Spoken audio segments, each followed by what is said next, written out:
Hey everyone, if your n8n workflow isn't saving and your changes keep disappearing, don't worry. This guide will walk you through how to fix it step by step. So let's get started. First, check your browser. Sometimes browser cache or extensions can interfere with saving, so try refreshing the page or opening n8n in an incognito window.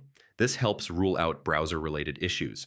Next, make sure you have the correct permissions. If you're using a shared setup or team environment, you might not have permission to save workflows, so double check your access level. Now check if your n8n server is running properly. If the backend is down or unstable, your changes won't be saved, even if the interface looks fine. After that, verify your database connection. n8n needs a working database to store workflows, so if the connection fails, saving won't work. Check your configuration and make sure the database is reachable.